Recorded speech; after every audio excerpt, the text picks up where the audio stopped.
leaves, like just random things that I can find from maybe that have fallen on the ground that I can repurpose and bring new life to. That's always fun to, yeah, just to play with. So I don't know, all different styles, but all different mediums as well. Whatever will make the vision come to life. I just like to tinker around and play with it.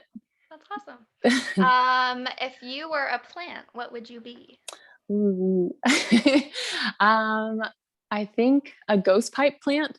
Um, they're really rare to find, and they're really cool when you see them. If you've ever seen all the little critters like lizards and frogs and fish that live in caves and never see the light of day ever, and how they're albino and see-through, these ghost pipe plants are very similar, and you can find them up in the Blue Ridge Mountains, but they're really fun to find, and a lot of indigenous people use them in different plant medicines.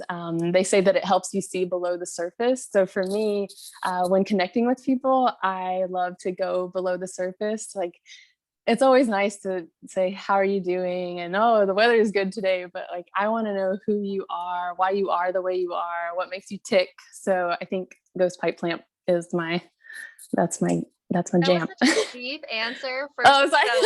no, but I love it. I love it. And if that sets you up to just know how this conversation's just gonna go, so I'm excited. If you had a superpower, what would it be? Ooh, all of them. No, teleporting would be really cool. And also maybe shape shifting to be able to be different animals. Cause what if one day you want to fly, you could be a bird. If you want to run fast, you could be a cheetah. If you want to go for a swim, you could be a dolphin. Those are my two superpowers. Can you have two? Yeah, you can have Okay, two. great. Perfect. What's your favorite place that you've ever traveled to? Oh, I love all places for different reasons, but I think Madagascar was probably my most favorite. In most of the country, it feels like you're 100 years back in time. The farmers are still like riding cattle to get into town. I don't know, it's just a really unique, strange, beautiful place, and the people are so kind. I was helping to build a school and teach English in the north, and there were kids from age 5 to 17 all getting the same level of education. So that was and they knew that education was their way out. So I see a lot of our kids in the US kind of like, homework, but these kids were like, give me the homework, I'm ready for the homework. So it was really cool to see how excited everybody was. Yeah, that's Yeah. awesome. Put it on my list. Yeah. In your opinion, and this one's a deep one, so this one will set us up perfectly. Okay, I'm In ready. your opinion, how can you change the world? And you, as in like us as an individuals, how can we Okay. change the world? Everyone can change the world. I think by taking a look at every space that you enter, every person you encounter, like, how do you leave this space, this person, better than you found them? Whether it is a hug, a smile, a listening ear, like any small act of kindness has the power to change the life around. And whether it's a space, picking up garbage that you see on the ground, even if you're grossed out by garbage, getting one of those little, what are those called? The little extender pinchy guys. But just like, that is how you change the world. There is well, I had a story, actually, this ties into it. This is a little poem, a little story that is kind of what we're talking about here. It's called The Starfish Story. And it says, one day a man was walking along the beach, and when he noticed a boy hurriedly picking up and gently throwing things into the ocean, approaching the boy, he asked, "Young man, what are you doing?" And the boy replied, "Throwing starfish back into the ocean. The surf is up and the tide is going out, and if I don't throw them back, they'll die." The man laughed to himself and said, "Don't you realize that there are miles and miles of beach and hundreds of starfish? You can't make any difference."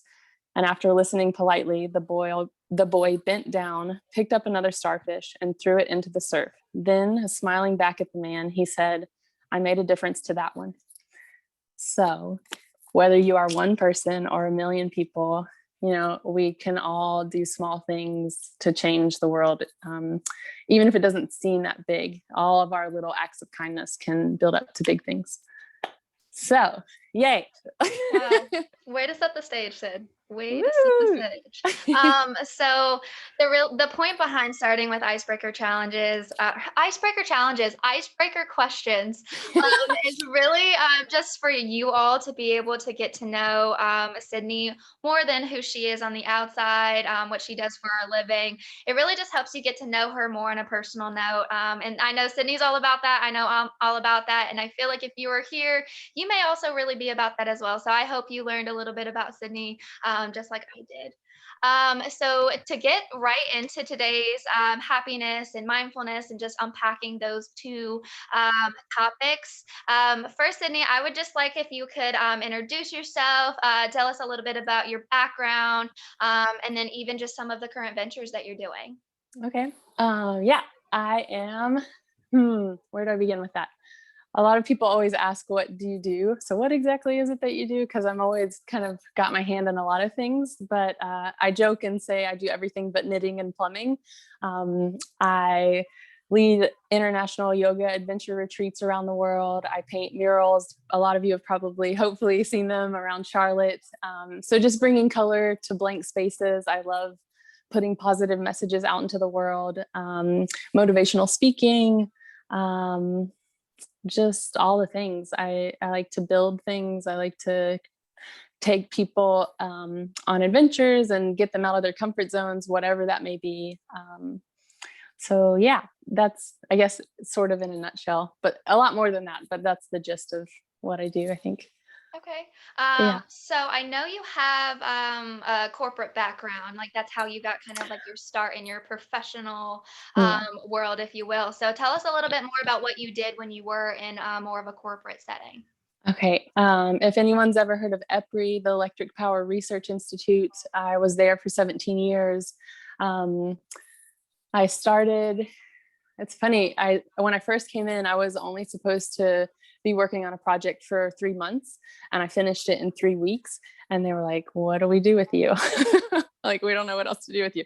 I was like, just keep giving me work. And I know we're not in person and you can't tell, but I have a lot of energy, and sitting still for me is pretty difficult. So being able to just keep saying, like, I want to learn, like, just keep throwing things at me.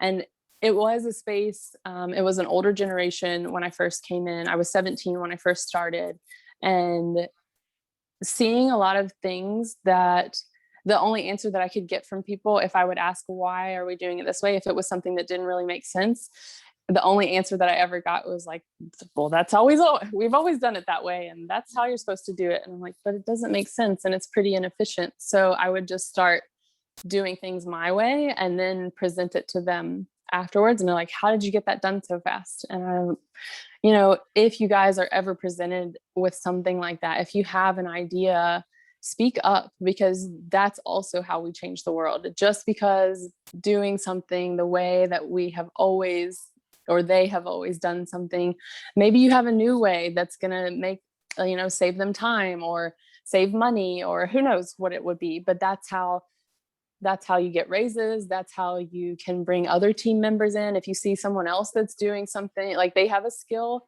I find a lot of times in corporate spaces that people get put into positions maybe they're not ready for, or maybe that's not where their joy is. And then they become miserable. So if you can see someone's skill set, and this is, maybe they secretly love taking photos, like how can you get them more into videography or into some type of project for the team that they get to be creative in their own way? Or if they love organizing something, like there's just so many skill sets. And I think a lot of people don't get the chance to flourish in their space because they just, this is what on paper it says, this is your job title. But what if I know all of you have way more than what your job title is. There's so many skills that we have. And even if we don't have them, YouTube can teach you literally anything. Or if there's someone at work that has already been doing that job for a long time and you're interested in doing it, ask a million questions. Like, who cares? Maybe you're going to create a new position that doesn't even exist yet. So anyway, sorry, I'm rambling, but from where I started, because I always asked questions, because I always challenged the status quo of like, well, but that doesn't really make sense. And I just kept doing it in new and different ways. I started creating newer positions, and I started getting newer, more fun projects that they could see that I was energetic. They could see that I was thinking outside of the box and that I wanted to help. So yeah, I just kind of created new positions for myself, and I ended up in a project management role, having a team of 10 under me, that then grew into 25. But I just love people, and I love putting other people in the spotlight, because usually it's someone that wouldn't normally speak up for themselves. So if you ever get an opportunity, sometimes, especially with the way life has been for the past year, I know some people got laid off, or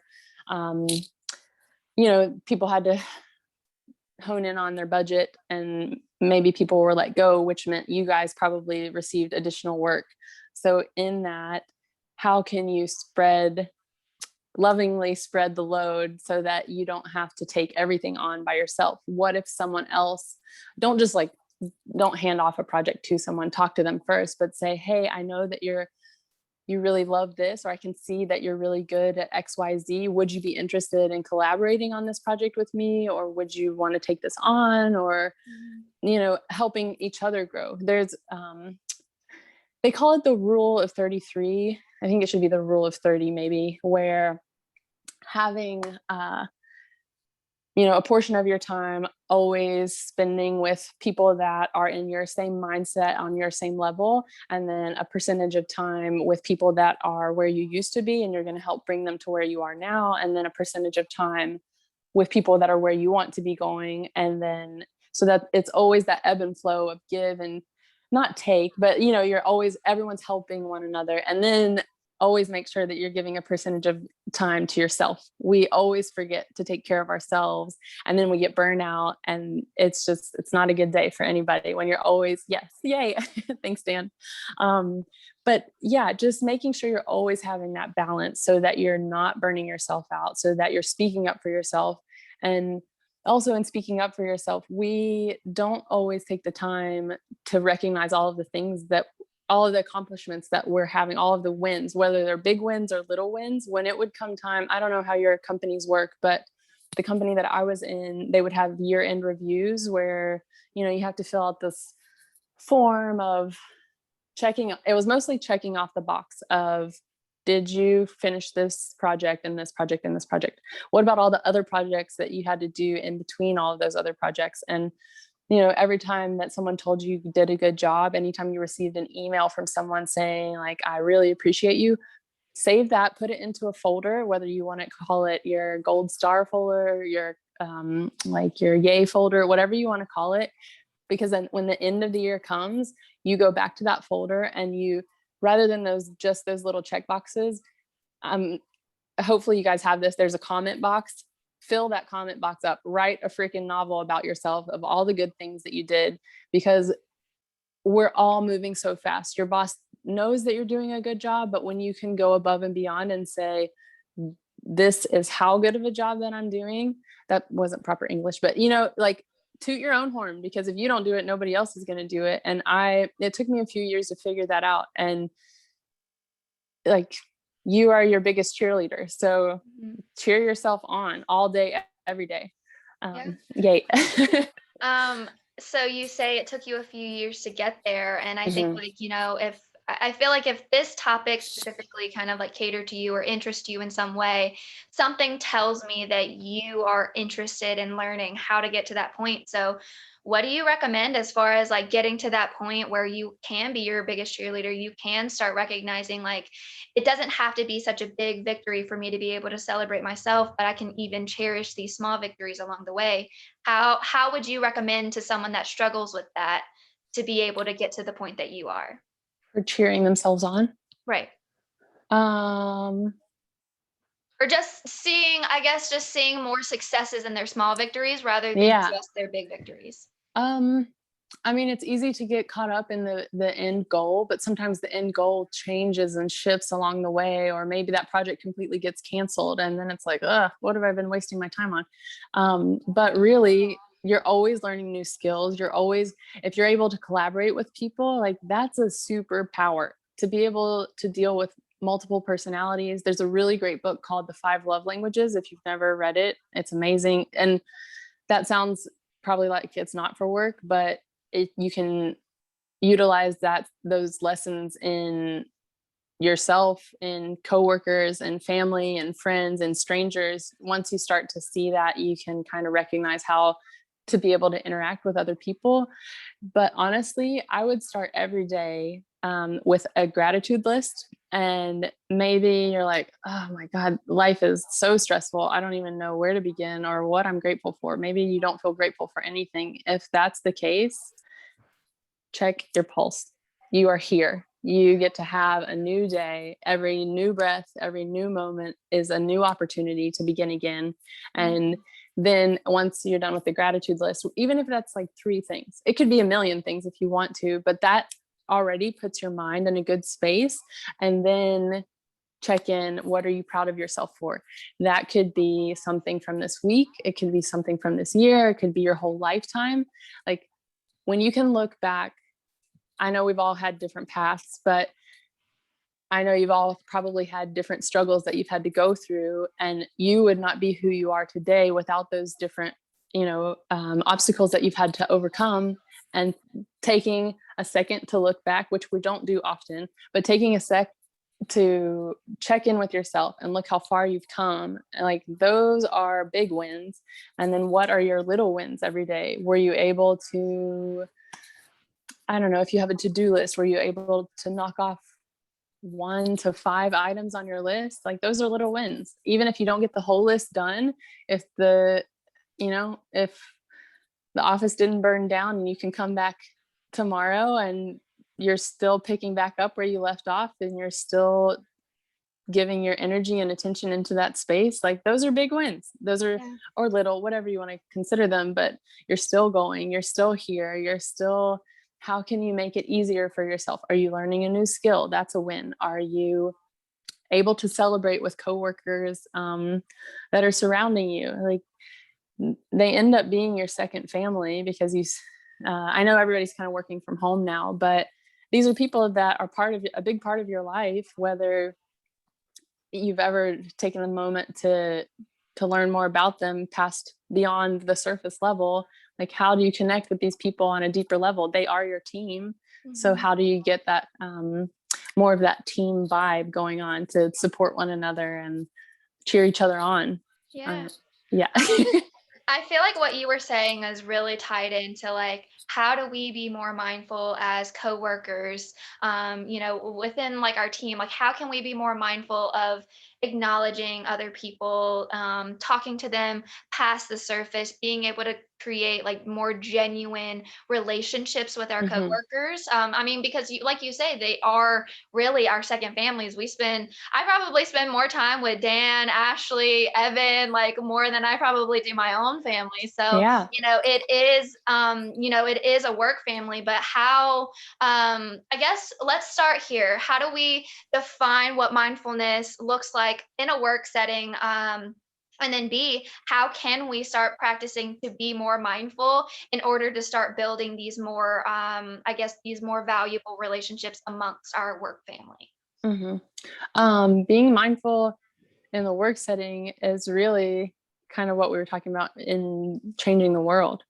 Like if you see someone having a hard time, if you are bringing someone onto a project and maybe that's a new space for them, like taking the time up front to make sure that they understand the thing. So I saw a lot of times where people got put into manager roles and they would just kind of not bark orders, but just like hand off the thing and say like, basically, good luck, figure it out. And you could, like me as a manager, I could say, bring me a rock.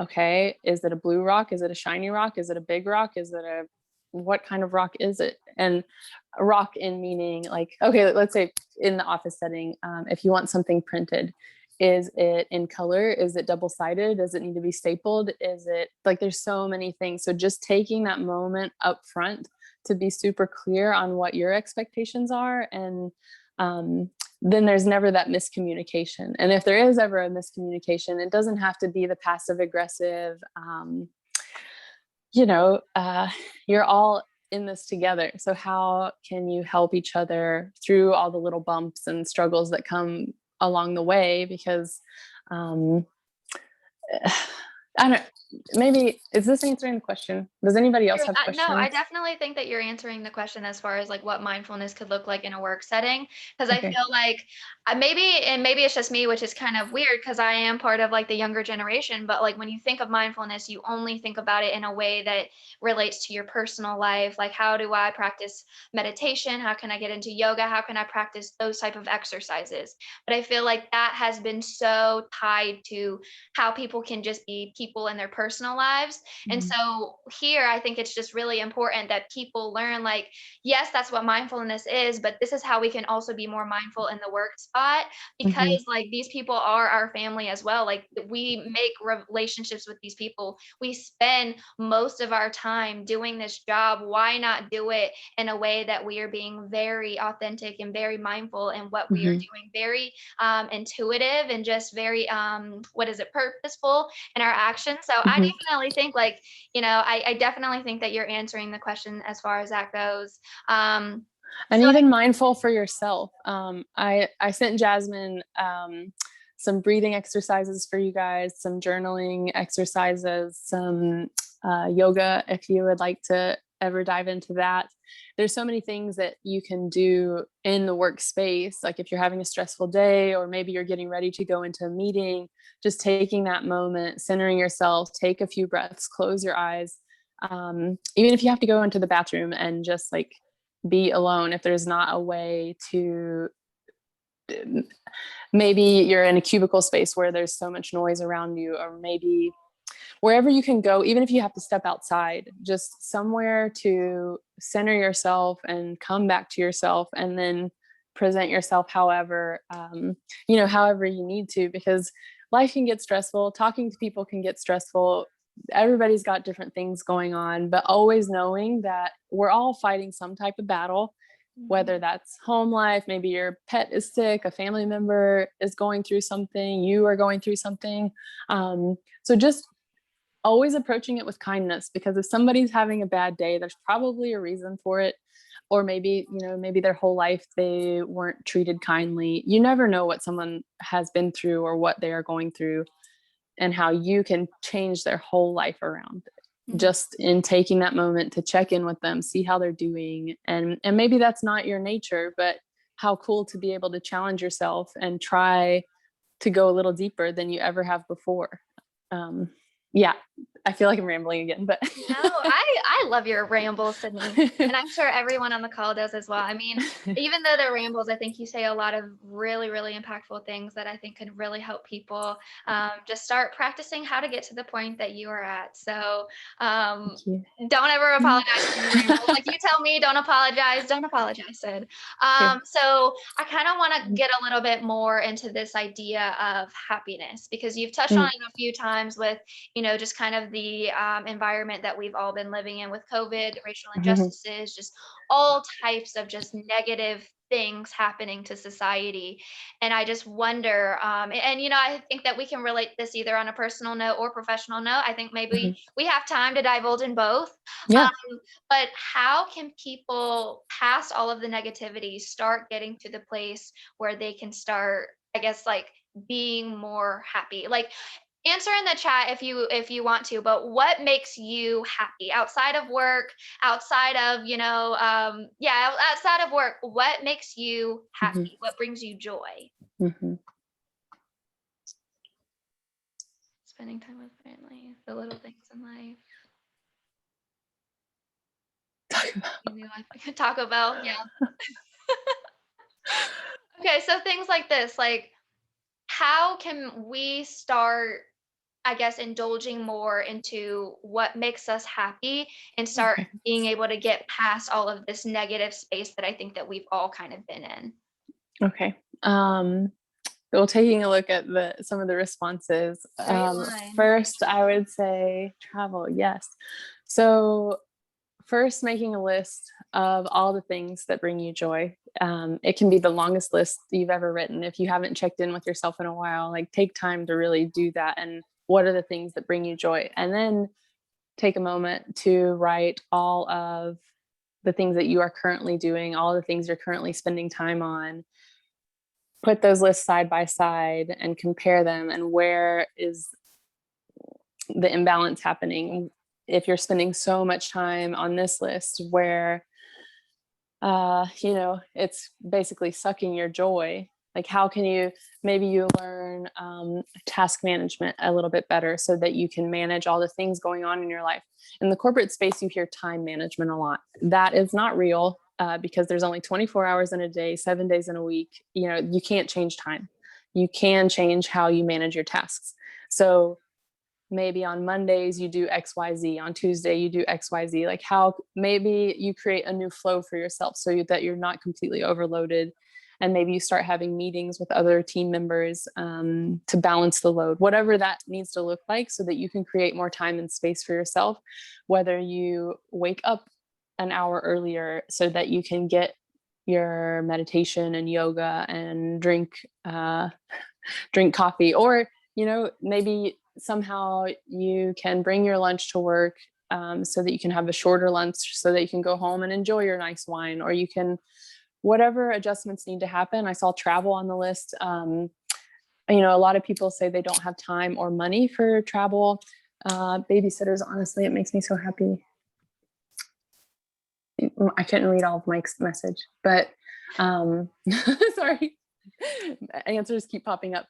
But like with travel, if you don't have time or money, and it doesn't have to just be travel, it could be a new hobby that you're saving up for.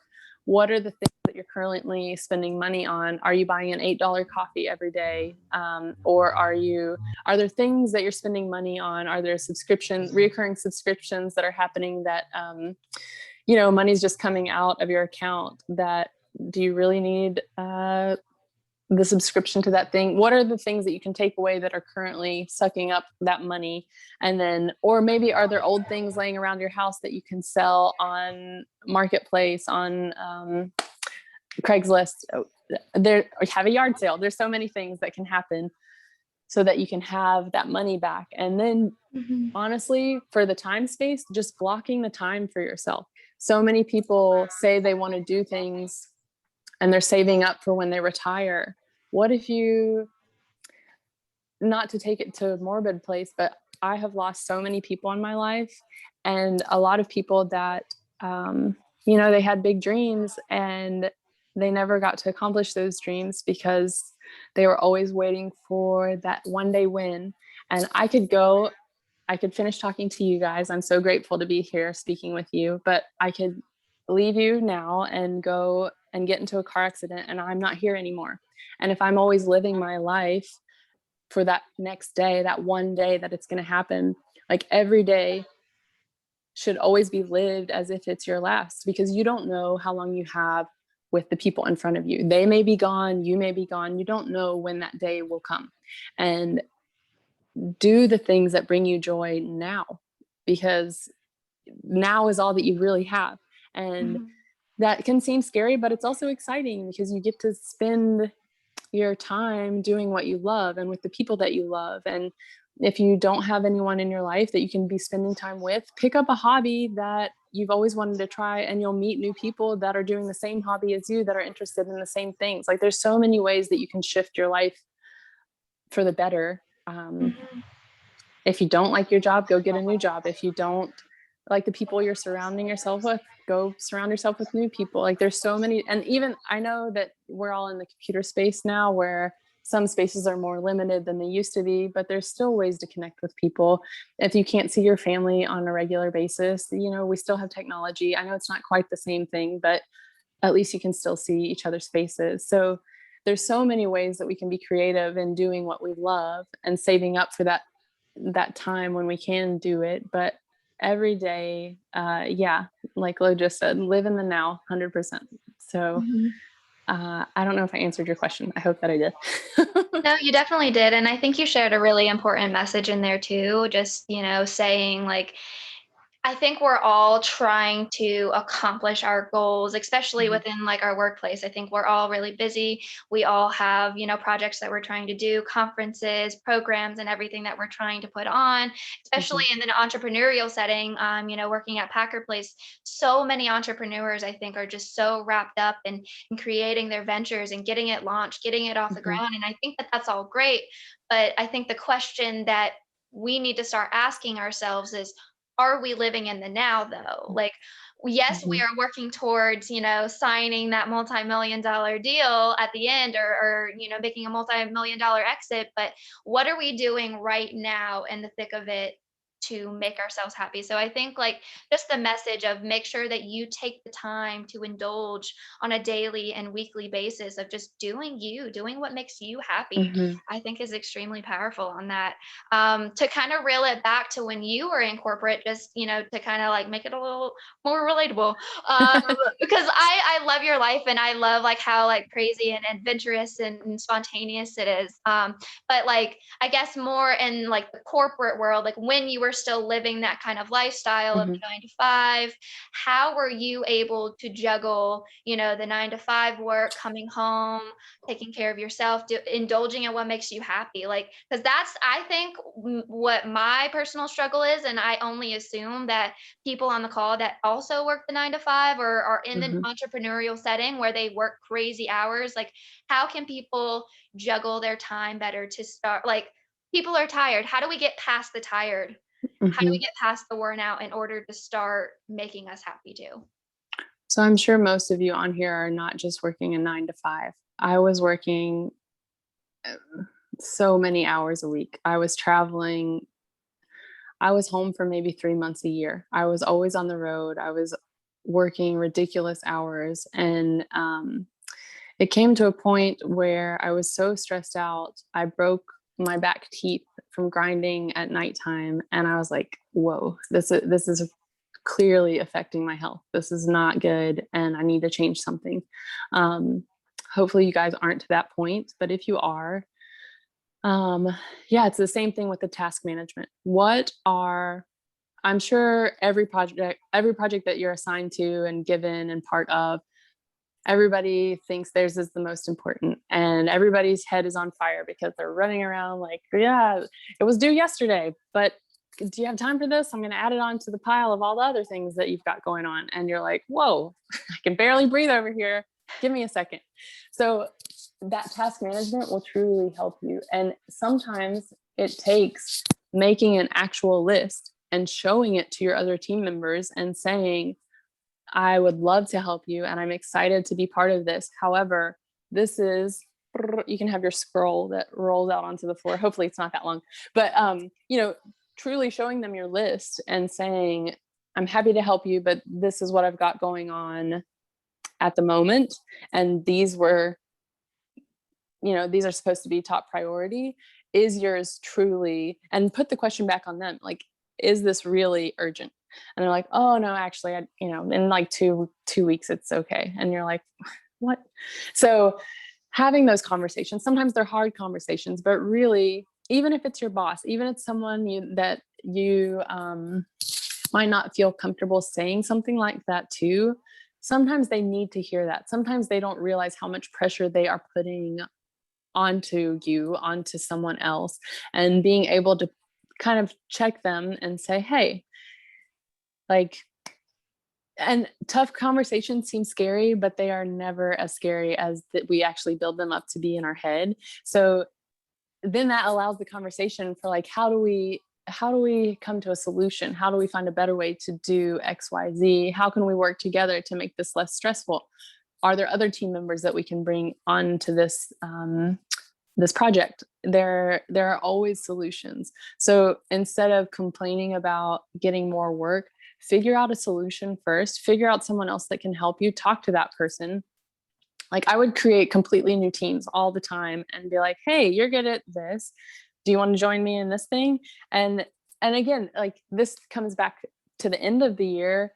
These people are going to have something to put in their good job folder when they're part of a new project, when they're learning new skills. Maybe it's a younger person that just came onto the team. Like being able to include people in something that they never thought that they would be part of. And Lo just said that too. I've been on my own since I was 14. So I had to kind of grow up fast, and I had a hard time asking for help. I thought I had to do everything by myself. I thought, just figure it out. Nobody can do the things like I can do the things. And by the time that I'm going to explain all of the things, I might as well have done the project by myself. However, if you if you go ahead and explain it thoroughly, what happens when that same project or a similar project comes? If you can go ahead and start tying people in now, when more projects come, then you have a system in place that can always ebb and flow. Just curious. Sorry, I missed that question. I'm only seeing them come up at the top. Should we take a pause for some of the questions that are coming in the group? I think Sean's trying to wonder how many coaches are in this group. I don't know if we have any other coaches. If you're a coach of any sort, either raise your hand or put it in the chat.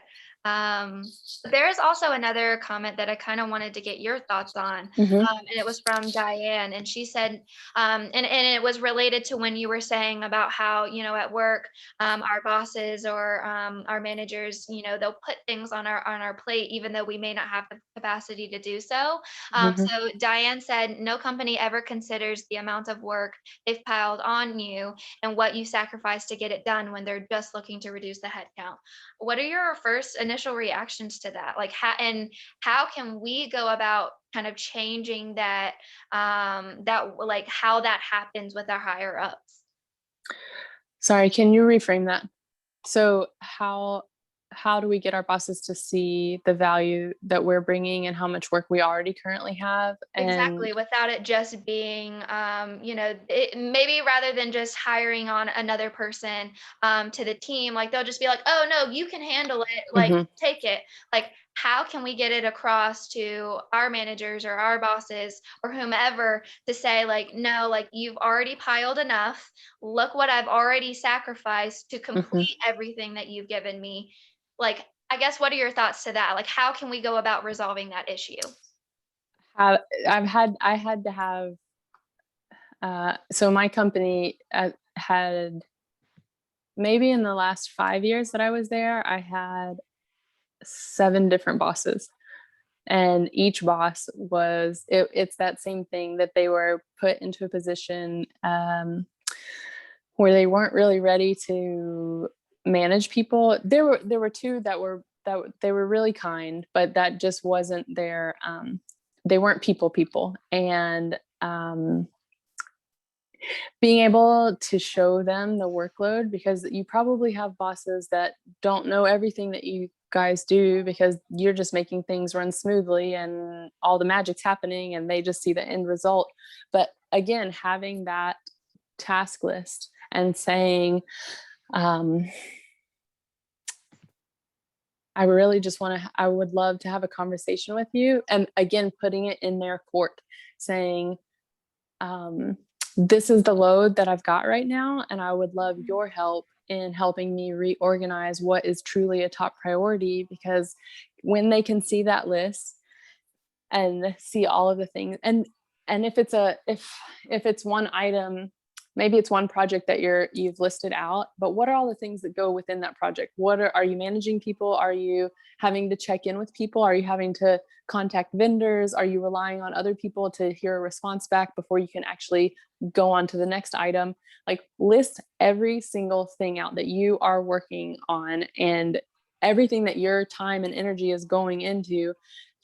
Bring it to them, even though that's hard. I know it's scary sometimes, but like, hopefully these breath works that I sent to you guys are gonna like get you in that space and ready to have that conversation with someone. Take a deep breath, go in and just speak from your heart and say, if you want to try the sandwich method of start with a nice thing. I really love working here. I love this team. Don't say things that aren't true if you don't really love that don't say that, but like say, like say from your heart, this is what I love doing. This is what I'm currently doing. I need some help from you and would love your advice, your guidance. So put it on them. How do I manage this? Or if you have an idea of how you already know it could go smoothly, come with that solution and be like, this is what I thought of, rather than like complaining about it, because I'm sure that they hear a lot of complaints from all other people within the company. So when you're coming with a solution, at least they can see you're thinking out of the box. And even if that might not be the exact solution, they can help you build onto that and take it to the next step. Or maybe they create a space for you so you can breathe with ease, and maybe this is no longer the deadline. Maybe they can extend the deadline for you that you didn't even think was possible, and you're like, oh, I got a couple more months on this thing, great.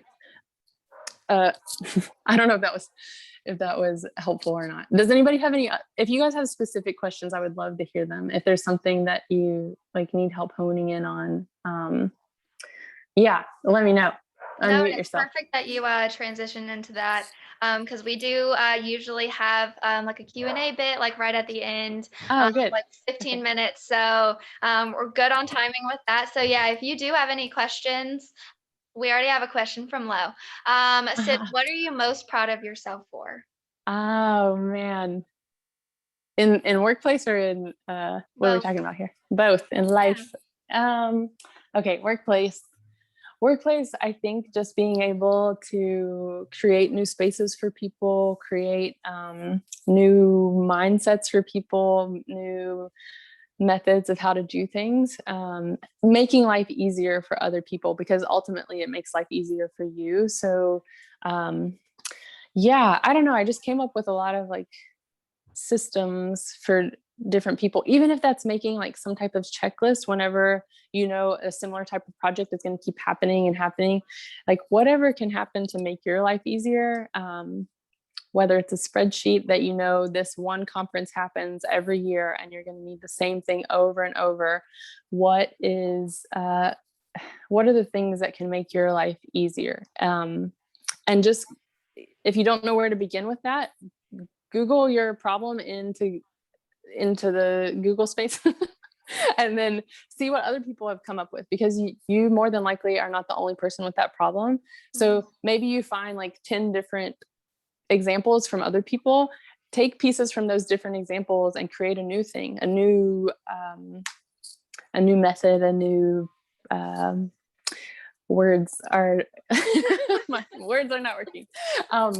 But yeah, I think just being able to bring people together in a way that they never thought that they would in corporate space, making people feel seen and heard and more than just a number at work, is so much more important than anything all day, every day. Because when you can have those genuine connections with people, you guys, like, let's say Dan has a puzzle piece of an idea, and then Peggy has another puzzle piece, and these could be two completely different ideas, but when you bring them together, you guys will create something that neither of you ever thought was possible. And you could like both be having solutions that came out of nowhere, that when you can start having those conversations with people, yeah, it's really cool to be able to go beyond anything you ever imagined, in ways that you never thought was possible.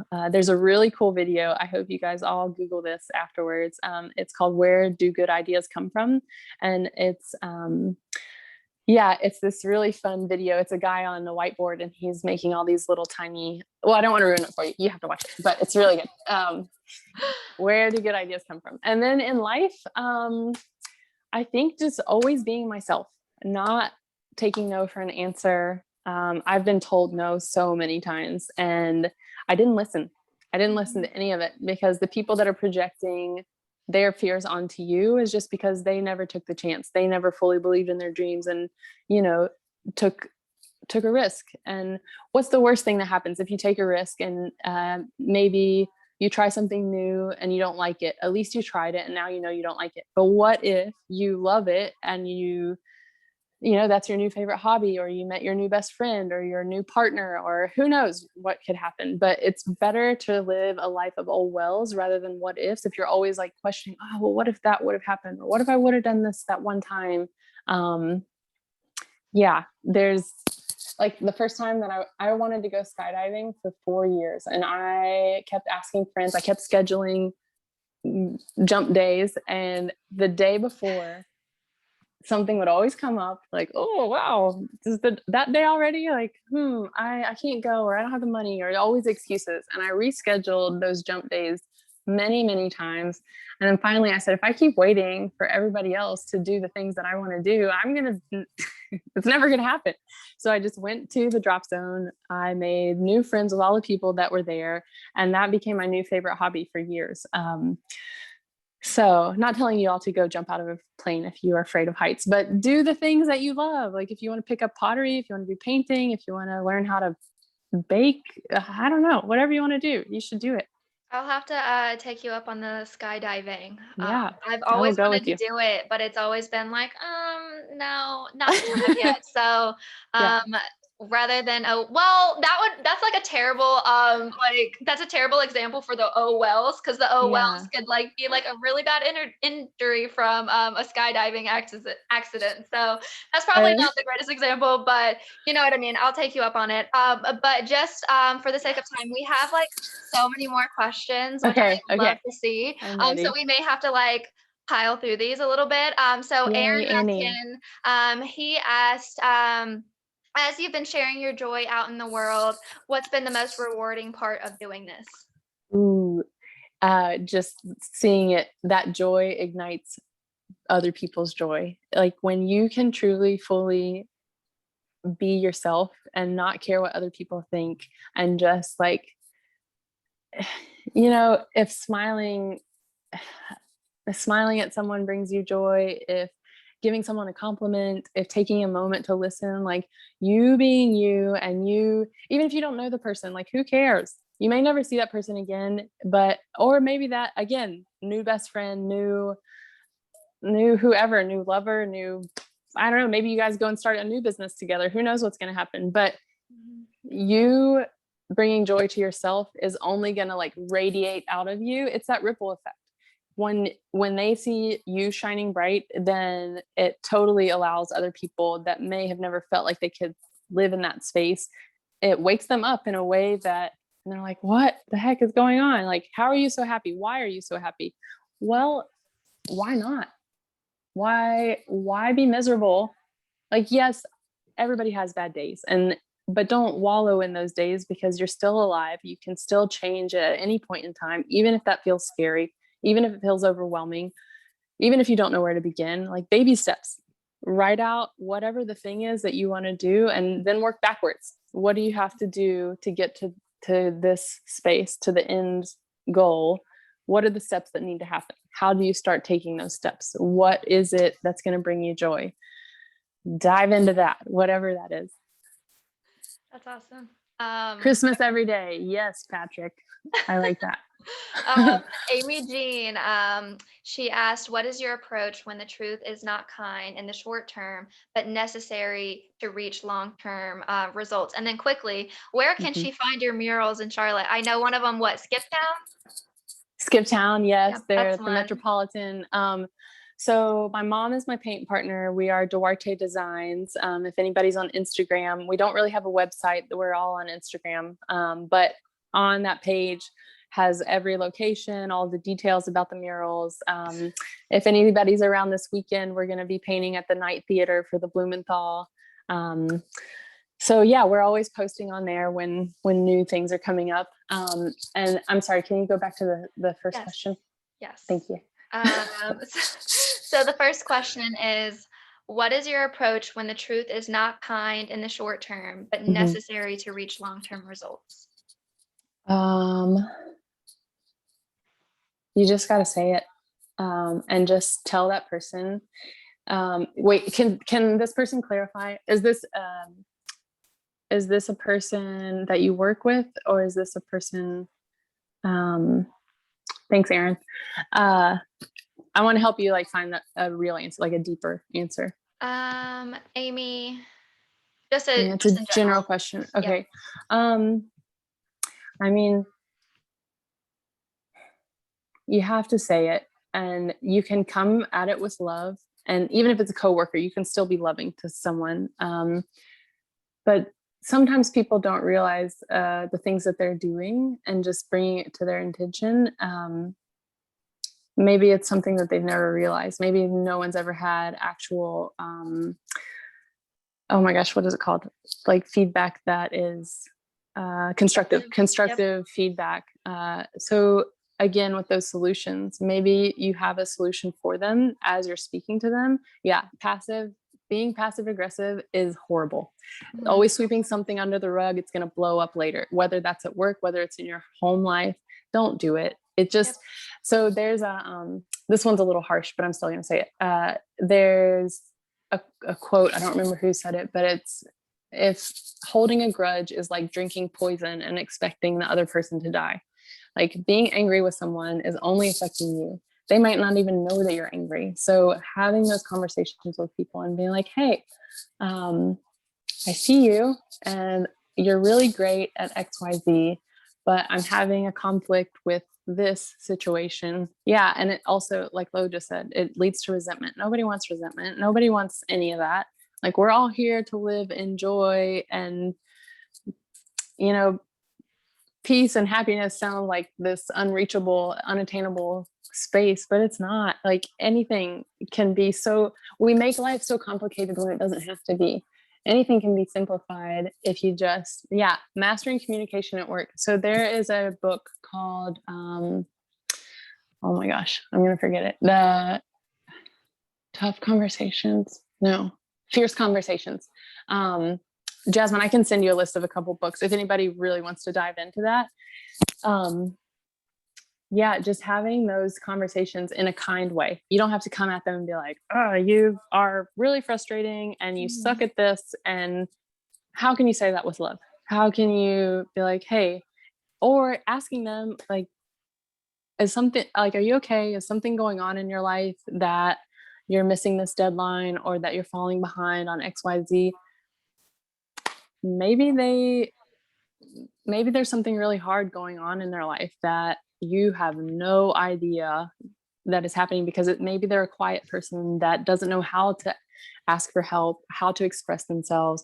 Like we are all human. We're not robots. So even though we're in a workspace, like these are still humans that you are working with, and everybody has 5 dysfunctions of the team is another one. I haven't read that one, but I will add it to my list. There's another one called Essentialism that's really great, and it kind of breaks it down for you on things for yourself, but things for team members as well. But yeah, just have those tough conversations, even if it feels scary, because you're going to find when people can see you and that you are, you're coming from a heart space, like you're not mad at them, you're not you're not tearing them down.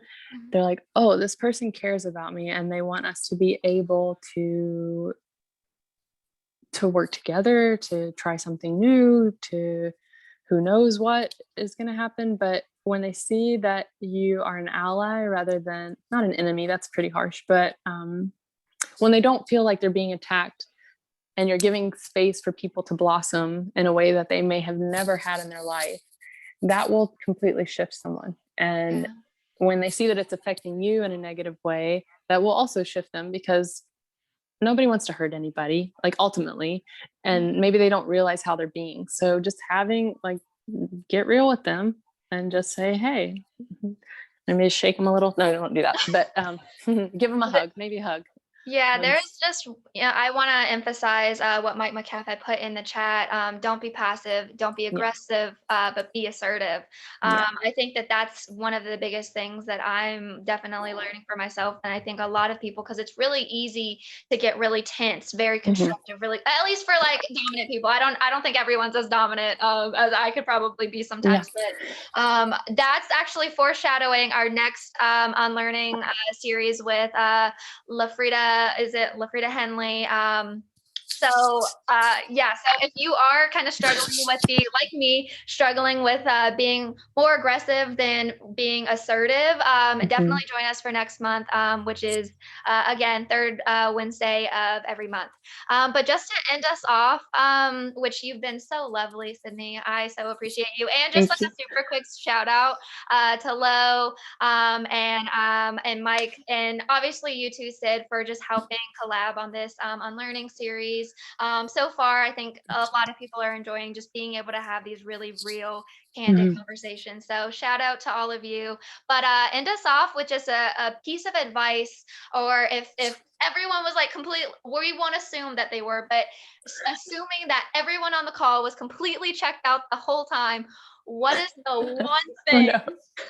I'm just kidding. No one actually would have done that because you've been amazing. I know. What is the one thing that you want people to walk away with today in regards to today's theme as far as unlearning mindfulness and happiness? Um, one thing, Just one. I know. just one. There's so many. I think, yeah, just all of the self-love that you can give yourself. And even if that's something that's completely out of your realm, if you're like, what, I never take time for myself, or I'm working to get to the top of the ladder. And um, like,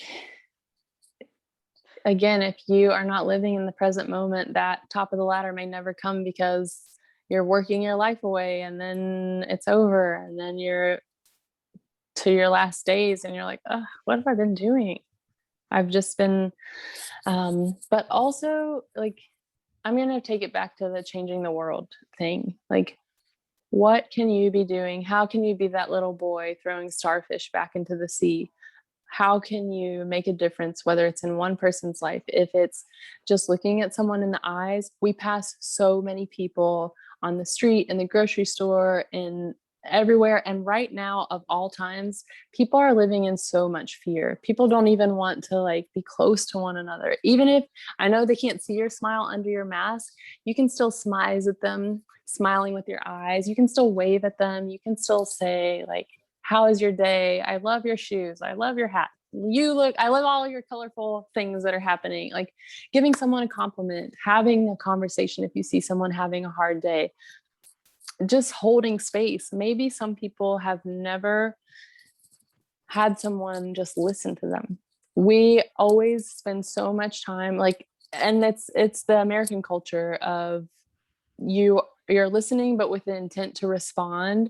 The person's not even halfway finished with what they're saying and you're like, well, I did this and I can relate to that because this is my experience. And you're like, whoa, like you're always blocking, like kind of you're putting that person in a box and not letting them be who they are, because you never know what you're going to learn from their story and what they're going to learn from your story. But if you're holding space for them to just speak, even if it's for 1 minute, like allow them space to just be, especially with your family members. How often do you take to just sit? Also, okay, this is the very last thing. I'm going to stop. Um, has anybody ever heard of eye gazing? Anybody? It's really uncomfortable at first, but it's super fun, especially with loved ones. If you can sit, so anybody that is going to see somebody today or sometime throughout the rest of the week, if you can block 1 minute to just sit across from each other, no touching, and your giggles are going to come at first because it's like, oh my gosh, what are we doing? But taking a moment to just look the other person in the eye, no speaking, no touching, and you will find so many emotions come up. You're going to see how much that person means to you, what they bring into your life. Like, even if you want to do it with a stranger, that's a really weird question to ask someone. But hey, honestly, so many people don't have the capability to be with their family at the moment. They might be down for it. So just having a moment to look someone in the eyes, you're going to see so many things that come out, so many emotions that come out. And the longer you do it, you'll start to see that your breath starts to sink, your blinking starts to sink. If this is too uncomfortable for you, Another option is to give people heart hugs. So most people hug, all of American culture has been taught to hug with the right arm up, because you're taking your heart away from the person. You're guarding and protecting your heart. But if you do left arm up, your heart will hug the other person's heart. It's an energetic hug. It's weird at first because people are like, wait, where are you going? But then if you do left arm up, if you also explain it to them, they're like, oh, whoa. And you'll feel the difference in that hug. So I don't know if that was really a tip or just like a challenge for you guys, but eye gazing and heart hugs. I challenge you all to give it a try. And if anybody ever has questions or wants to know more, reach out to me anytime. I would love to connect with you. I'm so grateful you guys are here today. Thanks for taking this hour. And yeah, I hope it helped. I hope. Thank you, Sid. I will just say, since we are a little bit still in COVID, if you are not yet comfortable heart hugging, that's okay. We will be out of this soon, and you will practice it as soon as we are all safe and we are all in the clear to do so. But the eye gazing part, I definitely recommend, because it's definitely a powerful exercise to do. So thank you, Sydney, so much for joining me. I appreciated you so much. Yeah, like virtual hug to you. Love that. And I just really thank everyone for coming out as well, just being part of this conversation. If any of you want to just be more involved, if you have any ideas as far as like what you think people would benefit from unlearning, or just want to like join as a speaker, let me know. But yeah, I just thank you all for being part of it. Enjoy the rest of your evenings. And I will be following up with everyone tomorrow with all of the resources that Sydney has provided, and then like a list of books and stuff, just that we have recapped in this event. So thank you all so much. Have a good rest of your evening, and join us next month. Say bye-bye. Say thank you. Bye. Thank you, guys. Everyone. Bye, everyone. Have a great night.